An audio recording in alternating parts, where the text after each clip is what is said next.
Bismillahirrahmanirrahim. Allahumma salli wa sallim ala sayyidina Muhammadin kamal kamalika wa adad kamalih.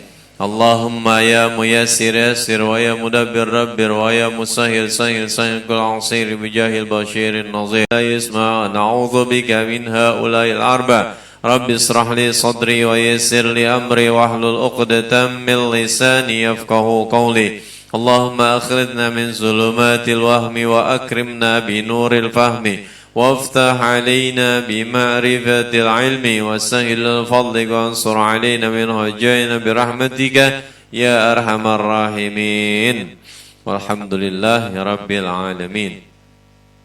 Tama-tama yang kami hormati sahibul bait, Bapak Maman beserta keluarga, yang kami hormati guru kita bersama Al-Ustaz Abdul Samad, Al-Ustaz Sulaiman, mudah-mudahan beliau selalu diberikan kesehatan, kekuatan ilmu, kekuatan rezeki yang halal, yang banyak, yang baik, yang gunanya untuk beribadah kepada Allah, dan mudah-mudahan selalu istiqamah membimbing kita ke jalan yang Allah ridhai.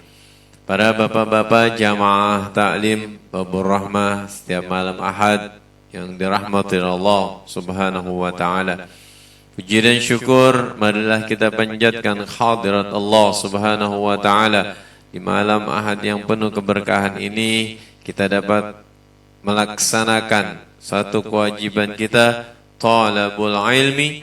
Mudah-mudahan apa yang kita laksanakan pada malam hari ini mendapatkan pahala yang berlipat ganda dari Allah Subhanahu wa taala serta ilmu-ilmu yang dapat kita amalkan dalam kehidupan kita sehari-hari. Salawat dan salam semoga Allah curahkan kepada junjungan kita baginda Nabi besar kita Muhammad sallallahu alaihi wa alihi wasallam, pada keluarganya, para sahabatnya, para tabi'in tabi'in, dan mudah-mudahan sampailah kepada kita sekalian umatnya. InsyaAllah selalu menjalankan sunnah-sunnahnya. Kita berharap kelak di yaumil akhir nanti mendapatkan syafaat dari baginda Nabi besar kita Muhammad sallallahu alaihi wa alihi wasallam, dan Allah nasibkan kita untuk datang berziarah ke makamnya baginda Nabi besar kita Muhammad sallallahu alaihi wa alihi wasallam, baik dalam ibadah haji maupun ibadah umrah. Dan tidak kalah pentingnya kita mohon kepada Allah Subhanahu wa taala semoga anak keturunan kita dijadikan keturunan yang saleh dan salihah. Kita pun yang dalam usaha semoga dimudahkan oleh Allah Subhanahu wa taala, dimurahkan rezeki kita yang halal, yang banyak, yang baik, yang gunanya untuk beribadah kepada Allah Subhanahu wa taala. Orang-orang tua kita yang masih ada mudah-mudahan selalu diberikan kesehatan, kekuatan, iman dan Islam oleh Allah Subhanahu wa taala. Dan apabila orang-orang tua kita, saudara kita, famili kita semua yang telah mendahului kita, mudah-mudahan alam kuburnya selalu mendapatkan cucuran rahmat dari Allah Subhanahu wa taala sepanjang-panjangnya, diampuni segala dosanya, dan dijadikan kuburnya raudhah min riyadil jannah. Kita pun yang masih ada di alam dunia ini, apabila kita diwafatkan oleh Allah Subhanahu wa taala, wafat kita dalam keadaan husnul khatimah. Amin ya Allah ya rabbal alamin. Marilah kita buka taklim kita ini, mudah-mudahan ilmu-ilmu yang nantinya kita disampaikan oleh guru-guru kita, yang sudah disampaikan maupun yang akan disampaikan, mudah-mudahan dapat kita amalkan dalam kehidupan kita sehari-hari, dan kita pun mudah-mudahan diberikan keistiqomahan oleh Allah Subhanahu wa taala. Al-hadhihi niyyah wa ala kulli niyatin salihah. Al-Fatihah. A'udzu billahi minasyaitonir rajim. Bismillahirrahmanirrahim. Alhamdulillahi rabbil alamin. Arrahmanir rahim. Maliki yaumiddin. Iyyaka na'budu wa iyyaka nasta'in. Ihdinas siratal mustaqim. Siratal ladzina an'amta 'alaihim ghairil maghdubi 'alaihim waladdallin. Rabbighfir lana wa liwalidayna. Amin. Baiklah, kita mulai dengan bacaan istighfar kepada Allah Subhanahu wa taala. Mudah-mudahan dengan kita beristighfar kepada Allah Subhanahu wa taala, terutama dosa-dosa kita diampuni oleh Allah Subhanahu wa taala, dan dijadikan atharnya untuk mendapatkan rezeki kita yang halal, yang banyak, yang baik, yang gunanya untuk beribadah kepada Allah Subhanahu wa taala. A'udzu billahi minasyaitonir rajim. Bismillahirrahmanirrahim. Astaghfirullahal azim. Astaghfirullahal azim. Astaghfirullahal azim. الذي لا إله إلا هو الحي القيوم وأتوب إليه من جميع المعاصي والذنوب لا حول ولا قوة إلا بالله العلي العظيم أشهد أن لا إله إلا الله وأشهد أن محمد رسول الله اللهم صل على سيدنا محمد وعلى آل سيدنا محمد. أعوذ بالله من الشيطان الرجيم. بسم الله الرحمن الرحيم. للرضا الله تعالى إلى حضرة النبي المصطفى رسول الله محمد صلى الله عليه وآله وسلم وعلى آله وأصحابه وأزواجه وذريته وأهل بيته الكرام شيئا ولله لهم الفاتحة. أعوذ بالله من الشيطان الرجيم. بسم الله الرحمن الرحيم. الحمد لله رب العالمين الرحمن الرحيم مالك يوم الدين إياك نعبد وإياك نستعين اهدنا الصراط المستقيم صراط الذين أنعمت عليهم غير المغضوب عليهم ولا الضالين. ثم إلى رؤوس أصحاب رسول الله محمد صلى الله عليه وآله وسلم سيدنا أبو بكر الصديق وسيدنا عمر بن الخطاب وسيدنا عثمان بن عفان وسيدنا علي بن أبي طالب رضي الله عنهم أجمعين وسائر الأنبياء والمرسلين والملائكة المقربين والشهداء والصالحين والأئمة الراشدين. وثم إلى رؤوس سيدنا فاطمة الزهراء خديجة الكبرى وسيدنا الحسن وسيدنا الحسين. ثم إلى رؤوس نبي الله آدم وأمنا هوى أن الله يغفر لهم ويرحمهم ويعلي درجاتهم في الجنة وينفعون بأسرارهم وأنوارهم وعلومهم ونباتهم في الدين والدنيا والآخرة. الفاتحة. أعوذ بالله من الشيطان الرجيم. بسم الله الرحمن الرحيم. الحمد لله رب العالمين الرحمن الرحيم مالك يوم الدين إياك نعبد وإياك نستعين اهدنا الصراط المستقيم صراط الذين أنعمت عليهم غير المغضوب عليهم ولا الضالين. ثم إلى رؤوس الله عن شيخ عبد القادر الجيلاني البغدادي قدس الله سره العزيز. وثم إلى رؤوس رضي الله عن شيخ محمد سمان يا سمان يا سمان يا سمان يا سمان يا مهدي وبكرامة أن الله يغفر لهم ويرحمهم ويعلي درجاتهم في الجنة وينفعون بأسرارهم وأنوارهم وعلومهم ونباتهم في الدين والدنيا والآخرة شيء لله لهم. الفاتحة. أعوذ بالله من الشيطان الرجيم. بسم الله الرحمن الرحيم. الحمد لله رب العالمين الرحمن الرحيم مالك يوم الدين إياك نعبد وإياك نستعين اهدنا الصراط المستقيم صراط الذين أنعمت عليهم غير المغضوب عليهم ولا الضالين. ثم إلى رؤوس صنعان كبر حجي ساكن بن حجي مرتبى حجي مؤيه بن نبابة حجي مرتبى. ثم إلى رؤوس صنعان كبر حجي مرتبى بن حجي عبد الرحمن. ثم إلى رؤوس صنعان كبر حجي درمان بن منا. ثم إلى رؤوس صنعان كبر حجي أمساني بنت حجي أمن. ثم إلى رؤوس صنعان كبر أسماني بنت حجي درمان. ثم إلى رؤوس صنعان كبر حجي أمن بن إمون. ثم إلى رؤوس صنعان كبر حجي جينب بنت حجي دول.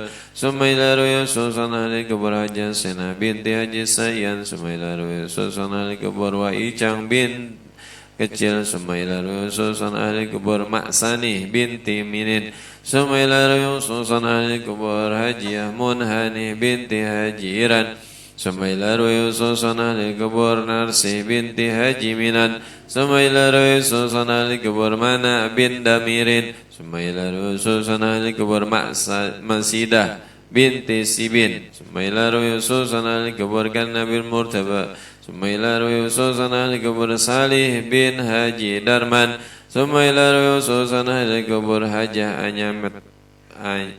Nyamet binti Datun. Allahumma ighfir lahum warhamhum wa'afihim wa'fu anhum. Syai'ulillahi lahum al-Fatiha. أعوذ بالله من الشيطان الرجيم. بسم الله الرحمن الرحيم.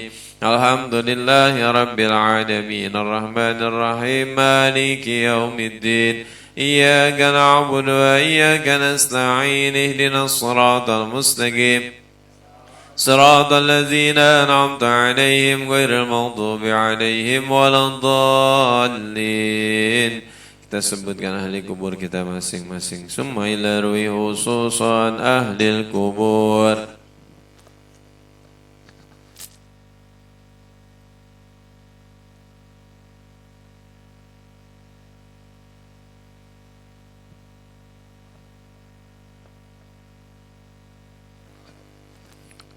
ثم إلى رصوصا جميع القبور أبينا وأبائنا وأمنا وأمهاتنا جدنا وجدتنا ولمشايخنا ولأستاذنا ولمعلمينا ولكربل أصدقائنا ولإخواننا ولجميع المسلمين والمسلمات والمؤمنين والمؤمنات أن الله يغفر لهم ويرحمهم ويعلي درجاتهم في الجنة ويوفون بإصرارهم وأنوارهم وعلومهم ونفاتهم وعن سلسلتهم شيء لله لهم الفاتحة.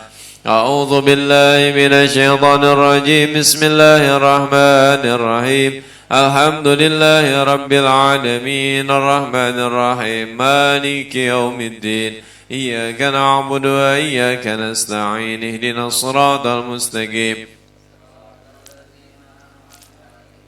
غير المغضوب عليهم ولا الضالين.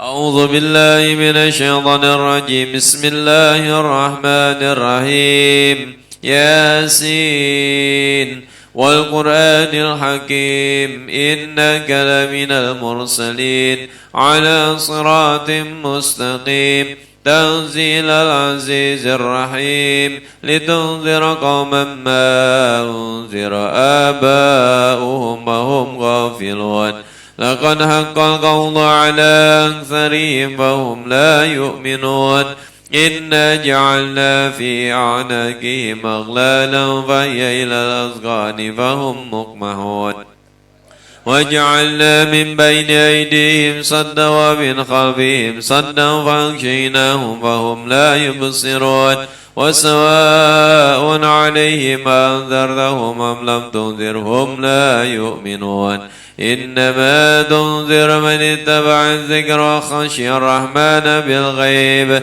فبشره بمغفرة وأجر كريم. إنا نحن نحيي الموتى ونكتب ما قدموا وآثارهم وكل شيء أوصيناه في إمام مبين. واضرب لهم مثلا أصحاب القرية إذ جاء المرسلون إذ أرسلنا إليهم اثنين فكذبوهما فعززنا بثالث وقالوا إنا إليكم مرسلون قالوا ما أنتم إلا بشر مثلنا وما أنزل الرحمن من شيء إن أنتم إلا تكذبون قالوا ربنا يعلم إنا إليكم لمرسلون وما علينا إلا البلاغ المبين قالوا إنا تطيرنا بكم لئن لم تنتهوا لنرجمنكم وليمسنكم منا عذاب أليم قالوا طائركم معكم أئن ذكرتم بل أنتم قوم مسرفون وجاء من أقصى مدينة رجل يسعى قال يا قوم اتبعوا المرسلين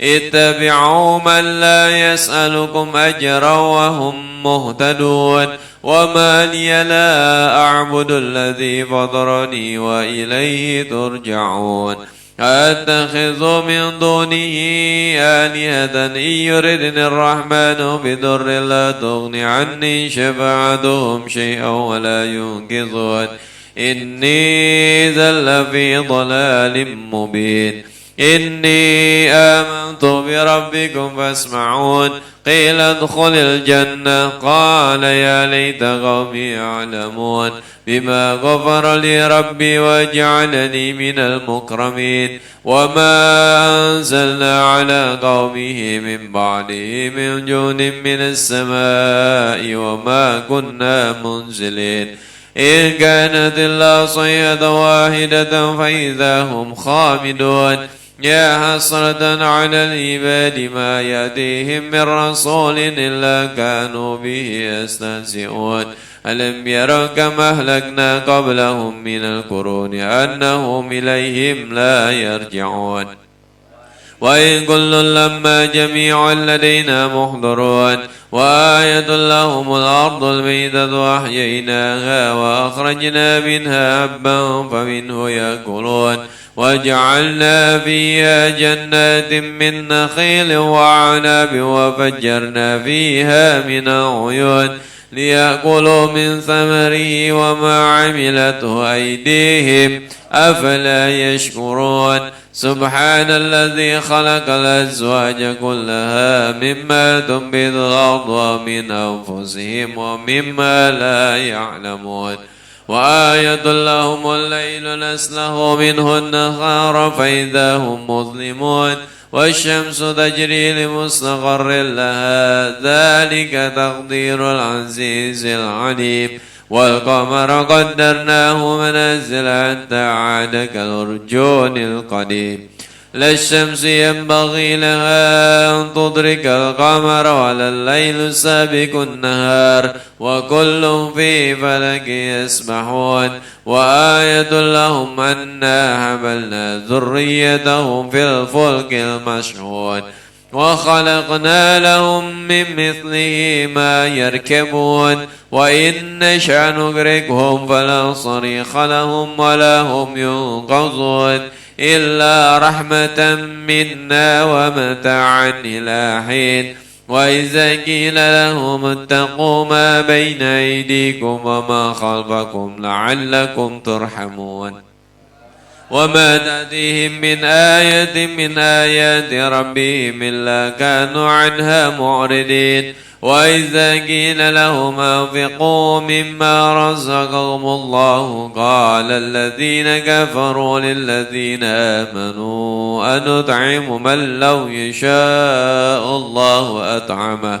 إن أنتم إلا في ضلال مبين ويقولون متى هذا الوعد إن كنتم صادقين ما ينظرون إلا صيحة واحدة تأخذهم وهم يحسمون فلا يستطيعون توصية ولا إلى أهلهم يرجعون ونفخ في الصور فإذا هم من الأجداث إلى ربهم ينسلون قالوا يا ويلنا من بعثنا من مرقدنا هذا ما وعد الرحمن وصدق المرسلون إن كانت إلا صيحة واحدة فإذا هم جميع لدينا محضرون فاليوم لا تظلم نفس شيئا ولا تجزون إلا ما كنتم تعملون إن أصحاب الجنة اليوم في شغل فاكهون هم وأزواجهم في ظلال على الأرائك متكئون لهم فيها فاكهة ولهم ما يدعون سلام قولا من رب رحيم وامتازوا اليوم أيها المجرمون ألم أعهد إليكم يا بني آدم ألا تعبدوا الشيطان إنه لكم عدو مبين وأن اعبدوني هذا صراط مستقيم أضل منكم جبلا كثيرا أفلم تكونوا تعقلون هذه جهنم التي كنتم توعدون اصلوها اليوم بما كنتم تكفرون اليوم نختم على أفواههم وتكلمنا أيديهم وتشهد أرجلهم بما كانوا يكسبون ولو نشاء لطمسنا على أعينهم فاستبقوا الصراط فأنى يبصرون ولو نشاء لمسخناهم على مكانتهم فما استطاعوا مضيا ولا يرجعون ومن نعمره ننكسه بالخلق أفلا يعقلون وما علمناه شعر ما ينبغي له إن هو إلا ذكر وقرآن مبين لينذر من كان حيا ويحق القول على الكافرين أولم يروا أنا خلقنا لهم مما عملت أيدينا أنعاما فهم لها مالكون وسللناها لهم ومنها ركوبهم ومنها يأكلون ولهم فيها منافع ومشارب أفلا يشكرون واتخذوا من دون الله آلهة لعلهم ينصرون لا يستطيعون نصرهم وهم لهم جند محضرون فلا يحزنك قولهم إنا نعلم ما يسرون وما يعلنون أولم ير الإنسان أنا خلقناه من نطفة فإذا هو خصيم مبين وضرب لنا مثلا ونسي خلقه قال من يحيي العظام وهي رميم قل يحييها الذي أنشأها أول مرة وهو بكل خلق عليم الذي جعل لكم من الشجر الأخضر نارا فإذا أنتم منه توقدون أوليس الذي خلق السماوات والأرض بقادر على أن يخلق مثلهم بلى وهو الخلاق العليم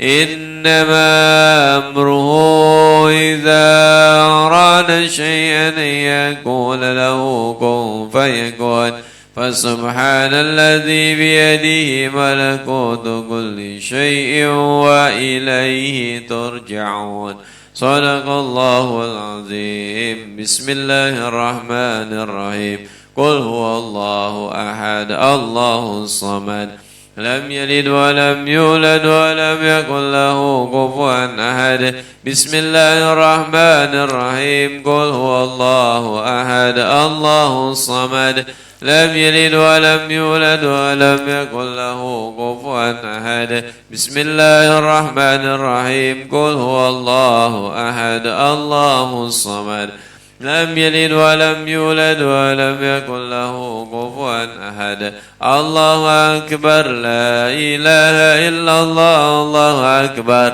بسم الله الرحمن الرحيم قل أعوذ برب الفلك من شر ما خلق ومن شر غاسق إذا وقب نفاثات في العقد ومن شر حاسد إذا حسد الله أكبر لا إله إلا الله الله أكبر بسم الله الرحمن الرحيم قل أعوذ برب الناس ملك الناس إله الناس من شر الوسواس الخناس الذي يوسوس في صدور الناس من الجنة والناس الله أكبر لا إله إلا الله الله أكبر بسم الله الرحمن الرحيم ألف لام ميم ذلك الكتاب لا ريب فيه هدى للمتقين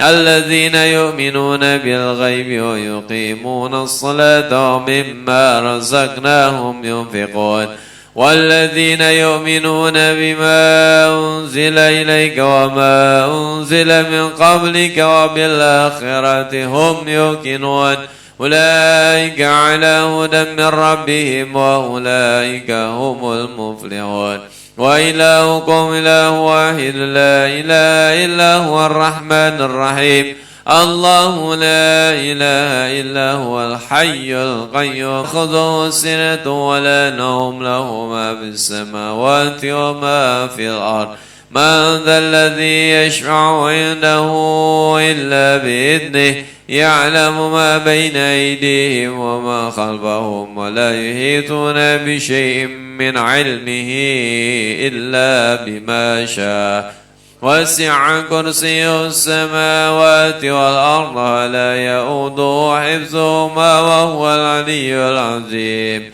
لله ما في السماوات وما في الأرض ما في أنفسكم أو تخفوه يحاسبكم به الله فيغفر لمن يشاء ويعذب من يشاء والله على كل شيء قدير آمن الرسول بما أنزل إليه من ربه والمؤمنون كل آمن بالله وملائكته وكتبه ورسله لا نفرق بين أحد من رسله وقالوا سمعنا وأطعنا غفرانك ربنا وإليك المصير لا يكلف الله نفسا إلا وسعها لها ما كسبت وعليها ما اكتسبت ربنا لا تؤاخذنا إن نسينا وأخطأنا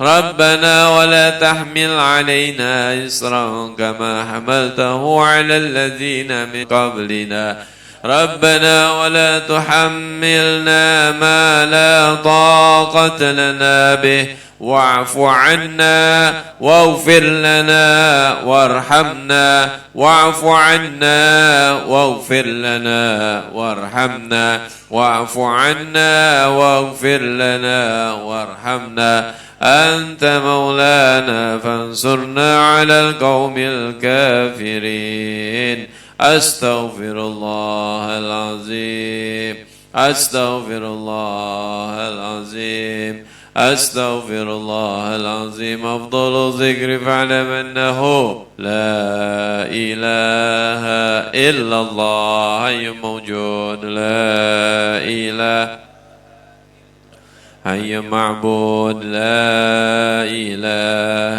إلا الله ينبغي سيدنا محمد رسول الله صلى الله عليه وسلم لا إله إلا الله لا إله إلا الله لا إله إلا الله لا إلا الله لا إله إلا الله لا إله إلا الله لا إله إلا الله لا إله إلا الله لا إله إلا الله لا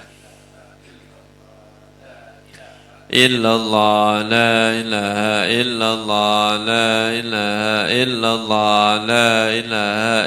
الله لا إله إلا الله لا إله إلا الله لا إله إلا الله لا إله إلا الله لا إلا الله لا إله إلا الله لا إله إلا الله لا إله إلا الله لا إله إلا الله لا إله إلا الله لا إلا الله لا إله إلا الله لا إله إلا الله لا إله إلا الله لا إله إلا الله لا إلا الله لا إله إلا الله لا إله إلا الله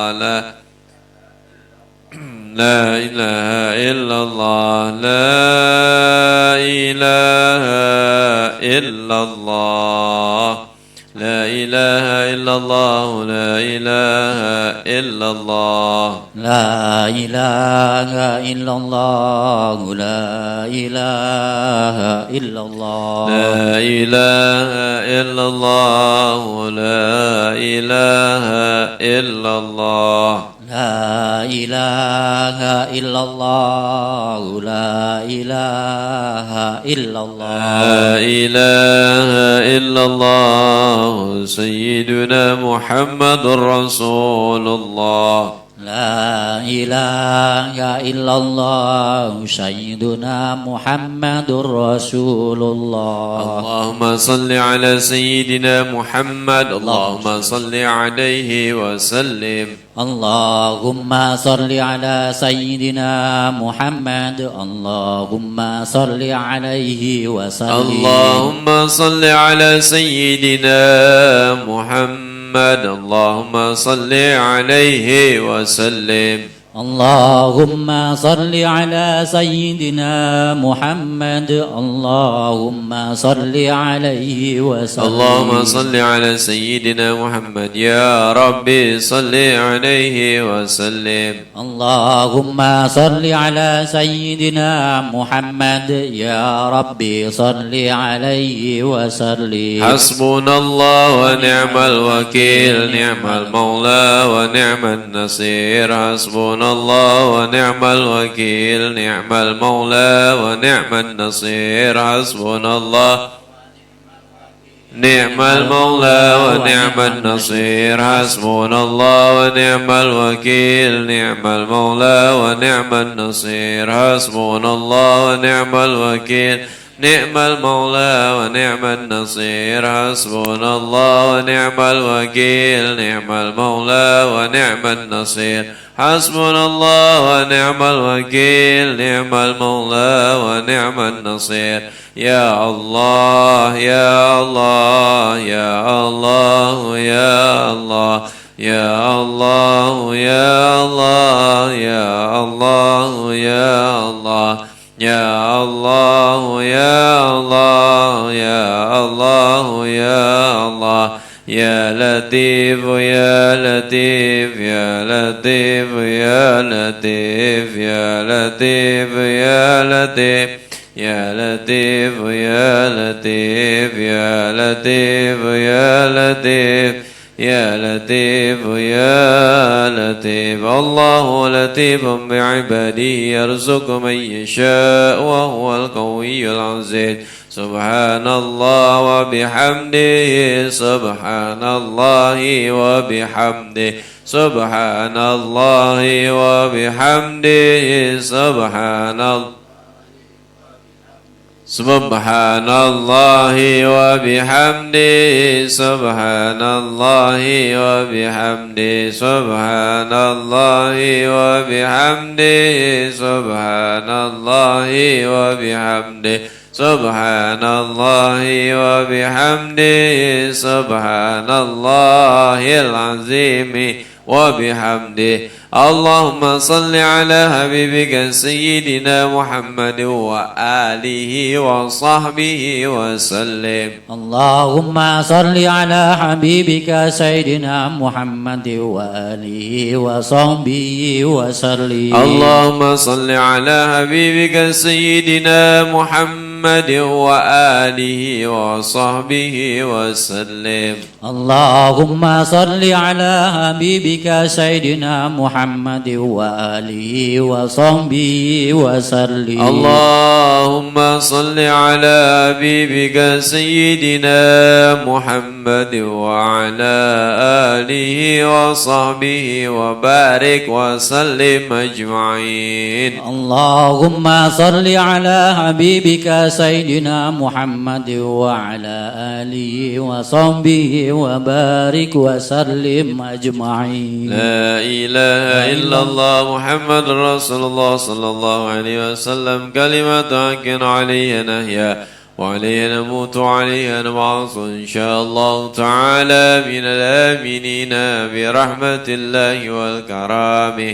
إن الله وملائكته يصلون على النبي يا أيها الذين آمنوا عليه وسلموا تسليما والحمد لله رب العالمين. يا ربي بالمصطفى بلغ مقاصدنا واغفر لنا ما مضى.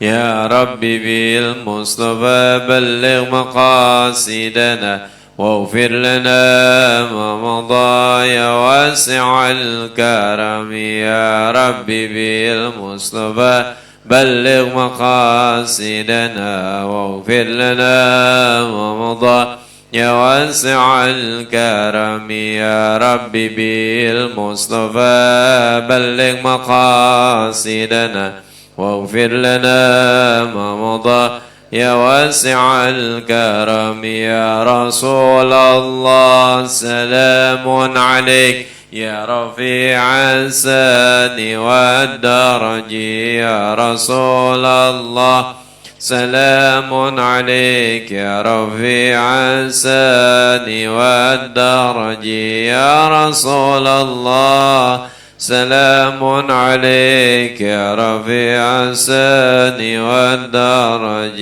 اللهم صل وسلم وبارك عليه وعلى آله. Alhamdulillah, sama-sama kita membacakan hadiah di kubur. Mudah-mudahan dengan kita mengirimkan doa-doa kepada ahli kubur kita, mudah-mudahan di alam kuburnya selalu mendapatkan cucuran rahmat dari Allah Subhanahu wa taala, dijadikan kuburnya raudhah min riyadil jannah. Dan untuk selanjutnya bacaan salat dustur yang akan dibacakan oleh Bapak Rudi, kepadanya dipersilahkan. Kang Mon juga cek mati,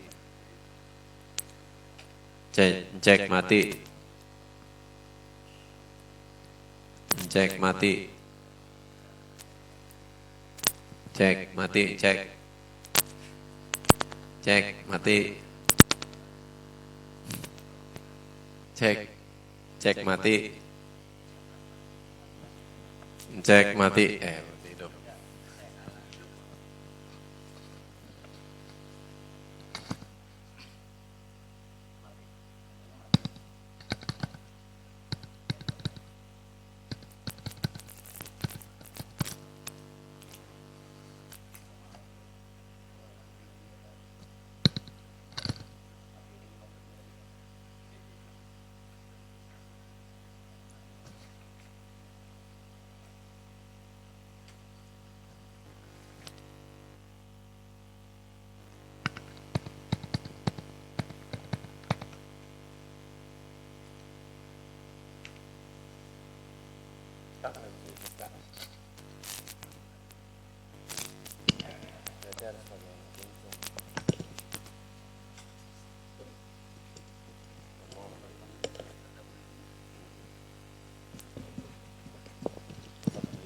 A'udzubillahi minasyaitonirrajim. Bismillahirrahmanirrahim.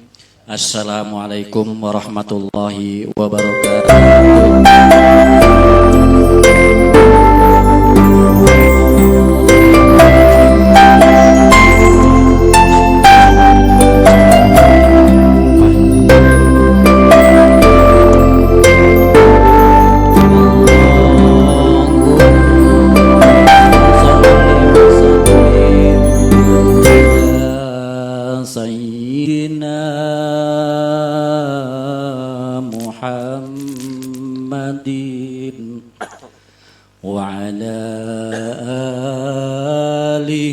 Sayyidina Muhammad.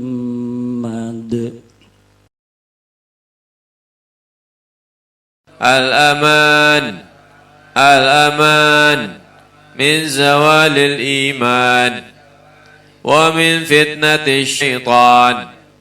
Ya qadimal ihsan, kam laka alaina min ihsan, ihsanukal qadim. Ya Hannan, Ya Mannan, Ya Rahim, Ya Rahman, Ya Ghafur, Ya Ghaffar, ighfir lana warhamna wa anta khairur rahimin. Wa sallallahu ala sayyidina Muhammadin wa alihi wa sahbihi wa sallam.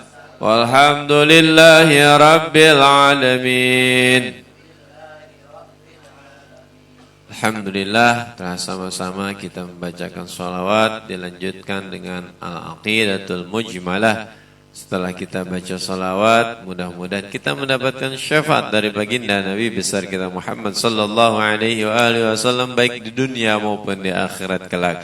Dan dilanjutkan dengan al-aqidatul mujmalah. Al-aqidatul mujmalah ini untuk apa khasiatnya? Kalau obat itu ada macam-macam resep yang untuk khasiatnya masing-masing. Zikir ruhania kita, ruh kita butuh juga namanya vitamin.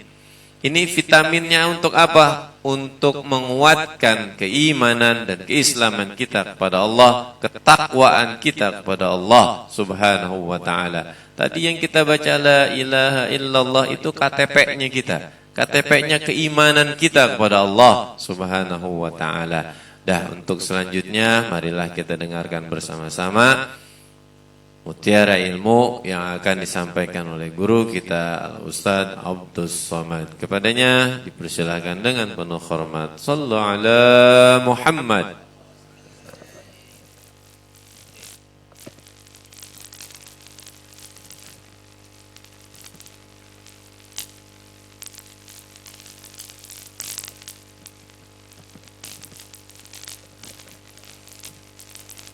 Bismillahirrahmanirrahim. Assalamualaikum warahmatullahi wabarakatuh. Alhamdulillah.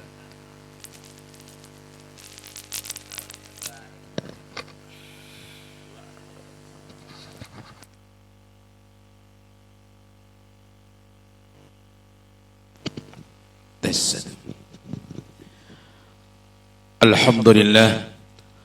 Alhamdulillahilladzi ja'ala al-'ilma bit-ta'allum. Asyhadu an la ilaha illallah wahdahu la syarika lah. Wa asyhadu anna sayyidana wa nabiyyana Muhammadan 'abduhu wa rasuluh. Allahumma salli wa sallim wa barik ala hadzal nabiyil karim war rasulis sanadil 'azim sayyidina wa habibina wa syafi'ina وقرة أعيننا ومولانا محمد وعلى آله وصحبه ومن تبعهم بإحسان إلى يوم الدين. أما بعد، فقد قال الله تعالى في كتابه الكريم وهو أصدق القائلين: أعوذ بالله من الشيطان الرجيم، بسم الله الرحمن الرحيم، وإذ تأذن ربكم لئن شكرتم لأزيدنكم ولئن كفرتم إن عذابي لشديد. وقال النبي صلى الله عليه وسلم: اتق الله حيثما كنت وأتبع السيئة الحسنة تمحوها وخالق الناس بخلق حسن.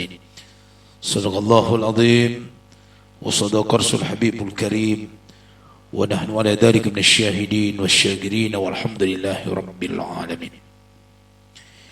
Sama-sama kita hormati, kita muliakan keluarga besar Sahibul Bait, Bapak Maman beserta keluarga besarnya. Yang saya muliakan Aidil Mahbub, Bapak Ustaz Sulaiman, Bapak Ustaz Haji Asif Asari, para sepuh bina sepuh, alhamdulillah ada dengan kita Bapak Niran, ya, Pak Desis, segenap jamaah ta'lim yang mohon maaf Al-Fakir tidak menata satu persatunya, namun insyaallah tidak mengurangi rasa ta'zim Al-Fakir kepada hadirin jamaah ta'lim Mabur Rahmah yang insyaallah sama-sama dimuliakan Allah Subhanahu wa taala. Tasyakkur bin ni'mah. Pada kesempatan malam hari ini tiadalah kata yang pantas selain kalimat tasyakkur kepada Allah. Kita bersyukur kepada Allah, alhamdulillah dengan izin Allah kita bersama-sama dapat hadir dalam rangka melaksanakan salah satu sunnah baginda Rasulullah sallallahu alaihi wasallam, yaitu menghadiri pengajian taklim setiap malam Ahad. Mudah-mudahan hadirnya kita, kumpulnya kita di majlis ini, mudah-mudahan menjadi pemberat timbangan kebaikan kita nanti di hadapan Allah Subhanahu wa taala. Amin ya rabbal alamin. Salawat ma'asalam mudah-mudahan dilimpah curahkan kepada baginda Nabi kita Nabi besar Muhammad sallallahu alaihi wasallam, baik terhadap keluarga beliau, para zuriat dan para sahabat-sahabatnya yang mudah-mudahan insyaallah termasuk kita dalamnya, amin ya rabbal alamin. Ma'asyiral muslimin yang dimuliakan Allah Subhanahu wa taala, izinkan Al-Fakir untuk malam hari ini kita bersama-sama watawassaw bil haq, saling mengingatkan di antara kita. Kita doakan guru-guru kita, ehwah kita, saudara kita yang barangkali hari ini berhalang hadir. Kita doakan mudah-mudahan beliau-beliau senantiasa disyahidkan oleh Allah Subhanahu wa taala, ya, sehingga nanti ada waktu kosong dapat bertatap muka bertemu kembali dengan kita, ya, insya Allah. Hadirin yang Allah Subhanahu wa taala, suatu ketika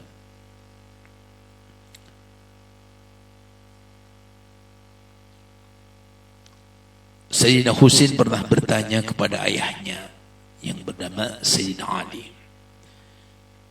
Sayyidina Husain ini adalah putra dari Sayyidina Ali karramallahu wajhah. Jadi Sayyidina Husain dan Sayyidina Hasan dan Sayyidina Husain. Dan beliau adalah cucu baginda Rasulullah sallallahu alaihi wasallam. Beliau bertanya kepada ayahandanya, wahai ayahanda, kalau boleh tahu bagaimana sih akhlak kakekku baginda Rasulullah sallallahu alaihi wasallam? Karena yang nampak, yang sering saya dengar akhlak beliau itu mulia. Baik anakku, kata Sayyidina Ali, begini anakku, akhlak baginda Rasulullah itu tatkala berada dengan para sahabat-sahabatnya, beliau memiliki akhlak yang sangat mulia.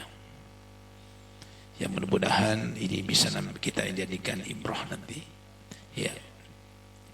Yang pertama kata Sayyidina Ali kepada putranya Sayyidina Husain, akhlak baginda Rasulullah tatkala berada bersama-sama dengan sahabatnya, beliau itu senantiasa memiliki sifat daimal bisri, yaitu Rasulullah selalu menggembirakan sahabat-sahabatnya tatkala beliau bersama. Umpamanya kita di majelis ini, beliau selalu menggembirakan sahabat-sahabatnya. Jadi tatkala bersama dengan sahabat-sahabatnya, itu sahabat merasa betah, enak. Tatkala Rasulullah pergi juga, sahabat pengen buru-buru kapan ketemu dengan baginda Rasulullah sallallahu alaihi wasallam. Nah, itulah salah satu yang diajarkan oleh Rasulullah kepada umatnya, bagaimana kita senantiasa menjadi orang yang selalu membuat orang yang senang dengan kita. Ya, itulah harapan kita dimanapun kita berada, bergaul dimanapun. Kalau bisa itu kita seperti laksana lebah. Ya, lebah itu kemanapun hinggap tidak pernah merusak namanya sari-sari bunga itu. Beliau hanya mengisap ibaratnya saripati daripada pohon itu, tidak merusak. Nah, begitulah diibaratkan kalau seperti kita. Kalau kita dimanapun berada, di kantor, di bisnis, di pasar, di majelis, insya Allah kita akan membuat teman kita itu bahagia dengan kehadiran kita, insya Allah. Apalagi dengan kehadiran ibaratnya dengan keluarga kita. Kalau kita pengen dihormati, disenangi sama orang lain, kita juga harus berani menghormati dan melayani orang lain. Jadi itulah harapannya. Itu yang dicontohkan baginda Rasulullah sallallahu alaihi wasallam. Beliau tidak selalu ingin diladeni, ya. Beliau memberikan contoh, tapi beliau juga memberi contoh. Tidak sekedar memberikan contoh saja, tapi beliau mengerjakannya juga. Nah, itulah harapan kita ke depannya. Jadi yang pertama, akhlak baginda Rasulullah tatkala berada bersama-sama sahabatnya mempunyai sifat daimal bisri, selalu menggembirakan sahabat-sahabatnya dimanapun beliau berada. Yang kedua, akhlak baginda Rasulullah sallallahu alaihi wasallam dari Sayyidina Ali kepada putranya Sayyidina Husain. Akhlak Rasulullah itu yang kedua, sahlal khuluqi, mempunyai akhlak yang mulia. Ya. Jadi bukan hanya kalangan umat pada saat itu di bangsa Arab, Rasulullah dihormati, Allah sendiri sudah memuji bahkan mengabadikan dalam Al-Quran, wa innaka la'ala khuluqin azim. Jadi Allah langsung memuji.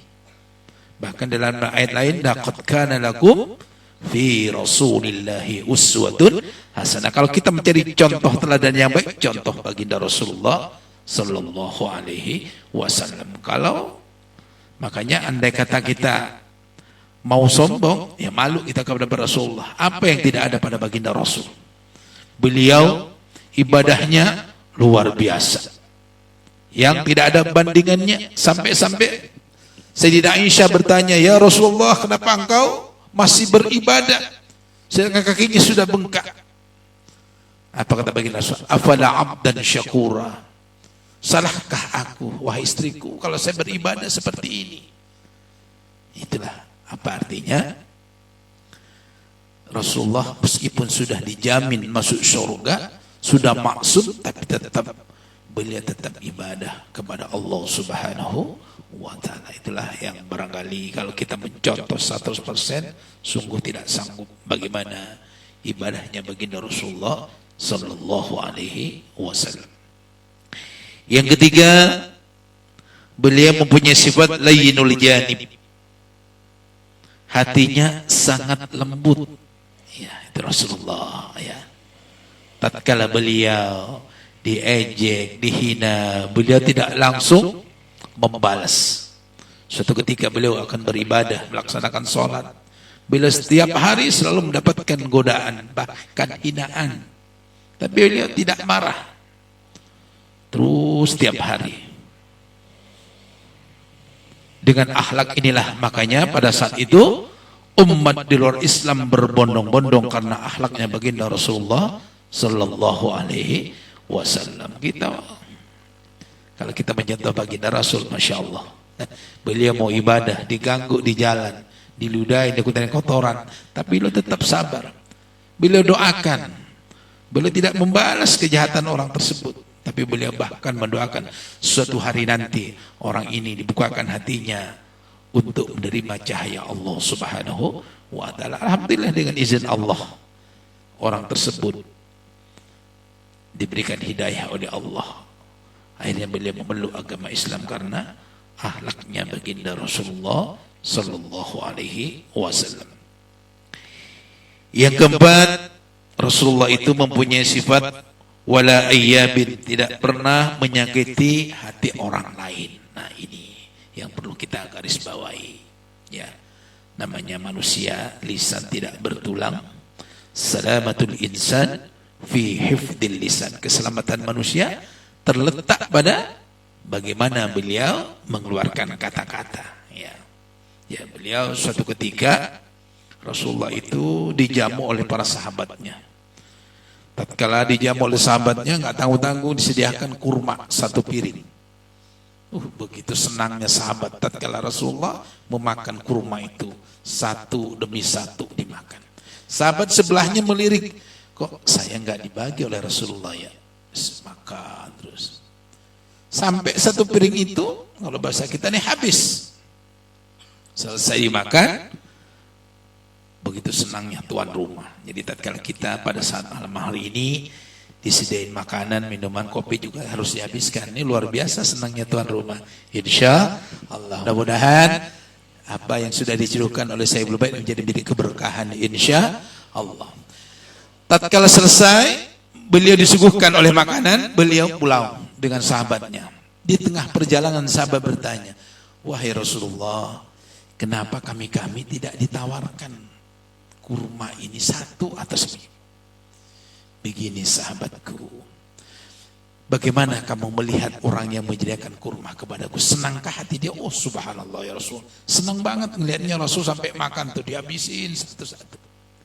Kenapa kalian tidak saya bagi? Seandainya saya bagi kalian kurma ini, ternyata kurma yang disuguhkan ini bukan kurma yang manis, tapi kurma yang masam, asam. Tapi Rasul tidak menunjukkan kepada sahabatnya itu bahwa kurma ini, masa coba kalau kita nih sediain makanan, Tentunya cari yang pedas, yang manis nih, yang pahit pindahin, yang manis mana nih? Kalau kita, tapi Rasulullah enggak sampai habis.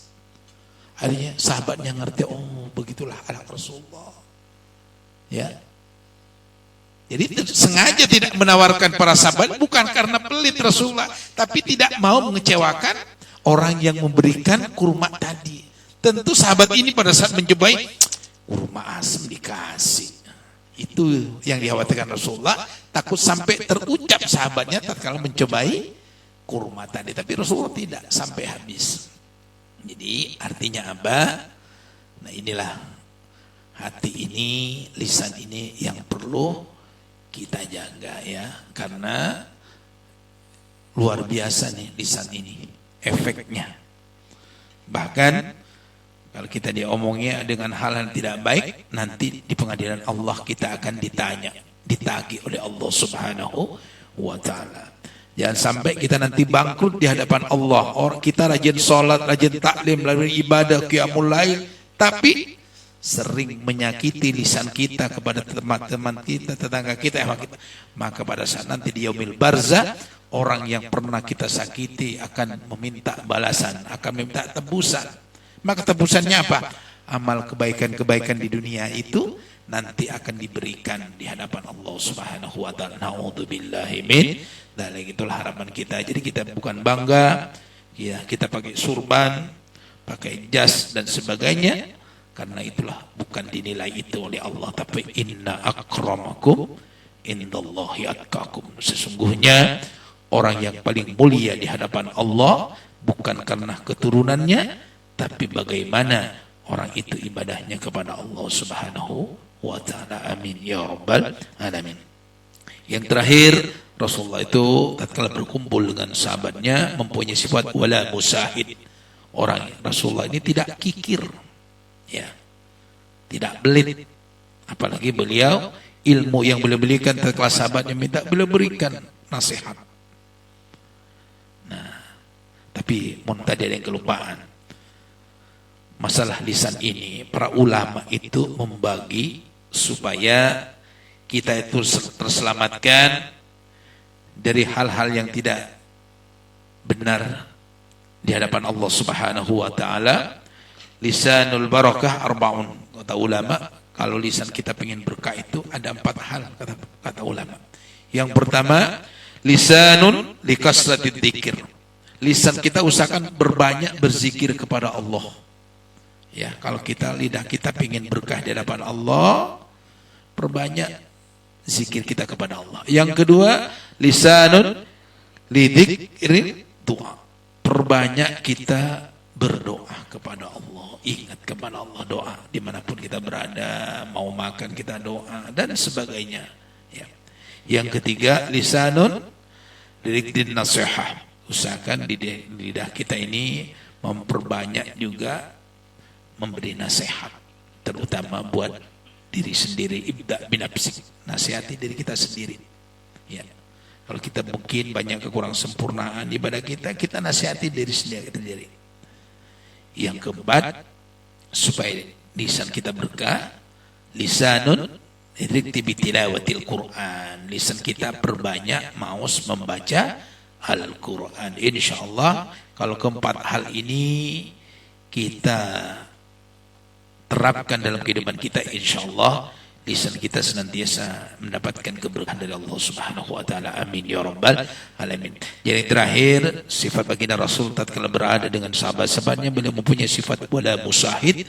Beliau tidak kikir, ya, dimanapun beliau berada senantiasa memberikan baik tenaga, pikiran dan sebagainya. Bahkan suatu ketika para sahabatnya, Rasulullah memakai baju kesenangannya, diminta oleh sahabatnya, Rasulullah langsung memberikan. Nah, apabila kalau kita mau bersedekah, carilah yang kira-kira yang masih layak, ya. Jangan sampai bersedekah umpamanya kita memberikan suatu pakaian, cari yang sudah robek baru dikasih, enggak. Tapi yang masih kita senangi, insyaallah itu nanti akan menjadi keberkahan buat kita. Amin ya rabbal alamin. Mudah-mudahan apa yang Al-Faqih sampaikan, yang pertama, akhlak baginda Rasulullah sallallahu alaihi wasallam tatkala berada di tengah-tengah sahabatnya, beliau mempunyai sifat yang pertama daimal bisri, mempunyai hati yang selalu menyenangkan, menggembirakan orang lain. Yang kedua, sahlal khuluqi, mempunyai akhlak yang mulia. Yang ketiga, lainul janib, hatinya sangat lembut seperti sutra. Yang keempat, wala ayyabin, Rasulullah itu tidak pernah menyakiti hati orang lain. Yang kelima, wala musyahid, dan tidak kikir terhadap saudara-saudaranya.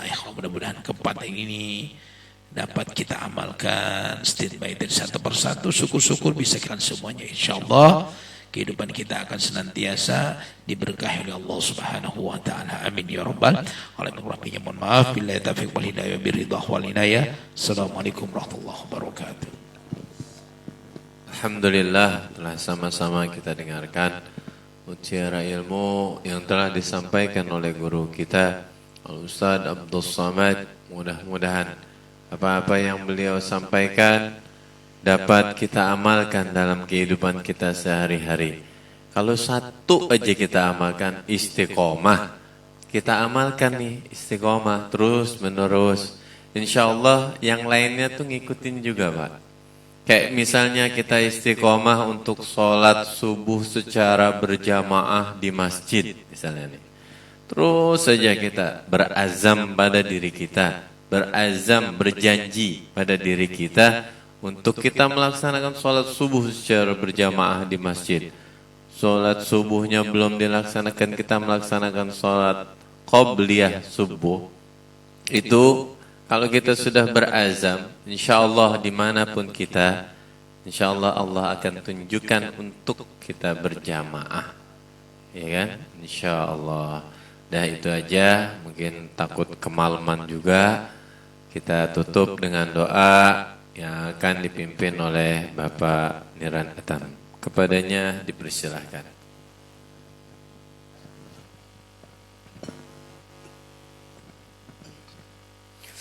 Assalamualaikum warahmatullahi wabarakatuh. Bismillah walhamdulillah, salatu wassalamu rasulillah wa ala alihi wa sahbihi wa Allah. La hawla wa la quwata illa billah ma'amadu. Yang kami hormati Bapak Ustadz Sulaiman, dan yang kami hormati Bapak Asep Hazari, dan yang kami hormati Bapak Ustadz Abdul Somad, dan para jamaah Babu Rahmah. Mudah-mudahan di malam ini kita masih diberikan kesehatan Allah Subhanahu wa taala, dan mudah-mudahan diberkahi Allah Subhanahu wa taala. Amin amin ya Allah ya rabbal alamin. Nah, di sini kita tutup dengan doa. Mudah-mudahan dengan doa ini mudah-mudahan dijawab Allah Subhanahu wa taala. Astaghfirullahaladzim, astaghfirullahaladzim. Allahumma shalli ala sayyidina Muhammad. Allahumma shalli ala sayyidina Muhammad. Lakal hamdu ya Allah, maulullah salli wa sallim Muhammadin bil awalin wal akhirin wa barik wa sallim wa radiyallahu an salatina habibina rasulillahi ajma'in. Amin amin amin ya Allah ya rabbal alamin. Bismillahirrahmanirrahim. Alhamdulillah alamin hamdan syakirin hamdan amin hamdan wa'bin wa yukabihu mazida. Ya rabbana lakal hamdu wa syukur kama yanbaghi li jalal karim hajmi sultani. Allahumma salli ala sayyidina Muhammad wa ala ali sayyidina Muhammad. Salatan dunya min jamil awalil afat wa dhikrin ya Allah innaka ala darajat wa tubil asal gayat bil hayati wa abadal mamat innahu syami qaribun mujibu da'wati innaka ala kulli syai'in qadir. Allahumma ighfir lana junubana wa liwalidina wa ramnarhum kama rabbana shighara wal jamil muslimina wal muslimat wal mu'minina wal mu'minat al hayya minhum wal amwat wa tabi bainana wa bainahum al khairati wa ighfir anta khairur rahimin. La hawla wa la quwwata illa billahil aliyyil azim.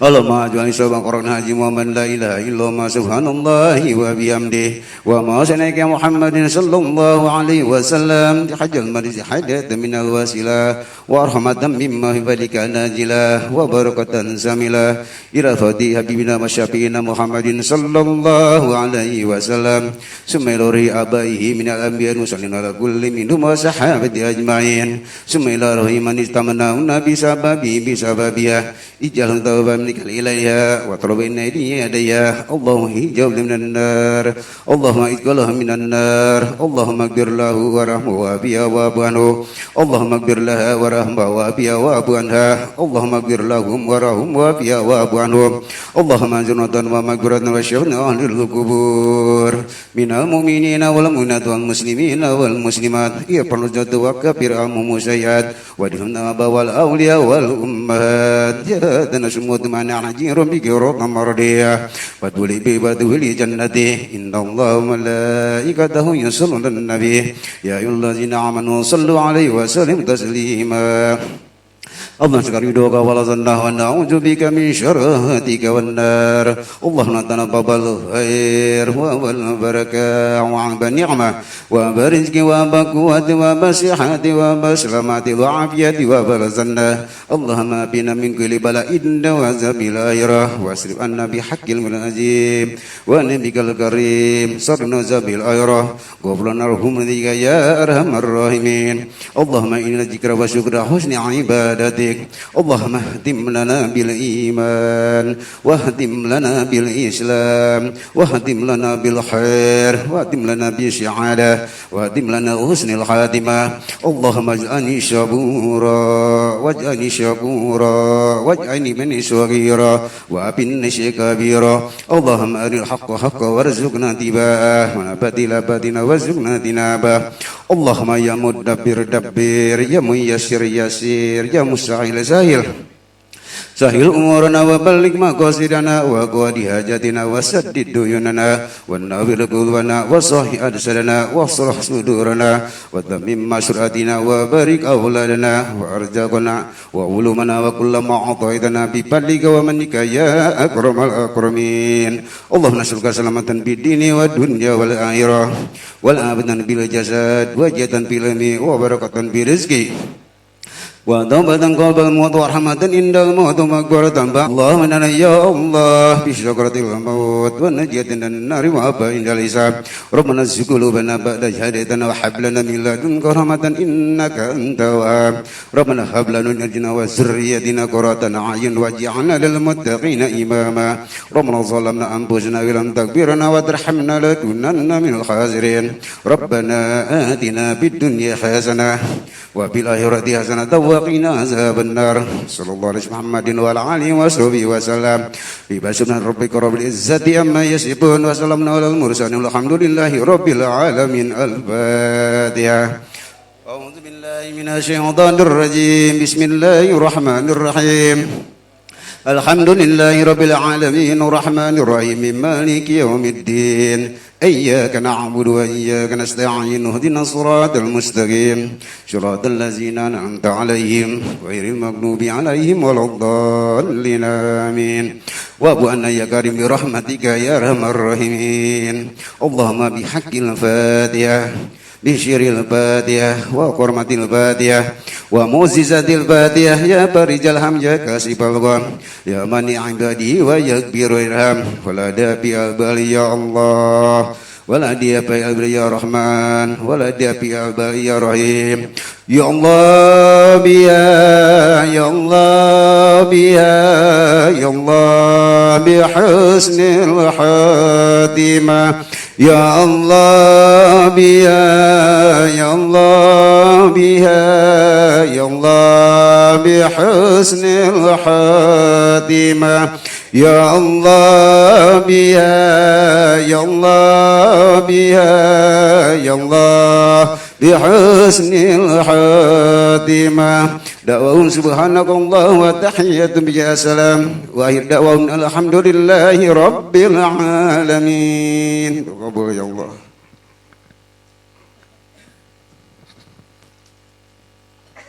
Alhamdulillah telah selesai ta'lim kita pada malam hari ini. Mudah-mudahan apa yang kita laksanakan pada malam hari ini dicatat sebagai amal ibadah oleh Allah Subhanahu wa taala. Doa-doa yang kita panjatkan semoga Allah kabulkan.